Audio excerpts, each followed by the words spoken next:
Monsieur Portier. Merci Monsieur le Président. Monsieur le rapporteur, le premier obstacle à l'accès au permis de conduire, c'est d'abord son coût, qui est un coût pour les jeunes, et évidemment aussi un coût pour les familles, on l'a rappelé, environ 2 000 €.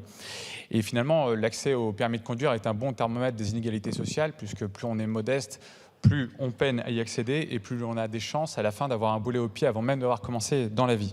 Je crois que c'est un sujet sur lequel on pourra donc se retrouver et on ne peut évidemment qu'approuver toutes les mesures qui iront dans le sens d'une simplification pour les familles et qui permettront de rendre à la fin le permis moins lourd pour les classes populaires et les classes moyennes.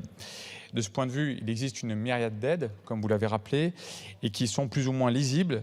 Et l'idée d'une plateforme rassemblant toutes ces aides à travers un cheminement simplifié ne peut être évidemment qu'une avancée bonne à prendre pour les jeunes et pour leurs familles. Malheureusement, je voudrais dire aussi que vous restez sourds à l'une de nos propositions, évidemment celle défendue par notre collègue Nicolas Forissier, qui l'a rappelé, proposition de loi qu'il avait déposée en novembre dernier et qui lui tient à cœur depuis longtemps.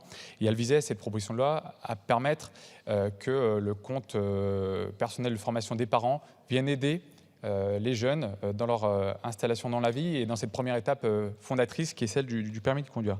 Il nous semblait que c'était important parce que c'était un geste de solidarité entre les générations et aussi un beau geste au moment où on conduit sa vie. On ne comprend pas tout simplement pourquoi le gouvernement et la majorité restent obtus sur ce point et sur cette solution surtout qui ne coûterait pas 1 € de plus à l'État.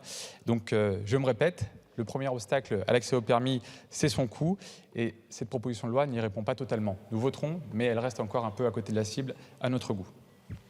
Merci, monsieur le député. Pour le groupe démocrate, monsieur Mandon.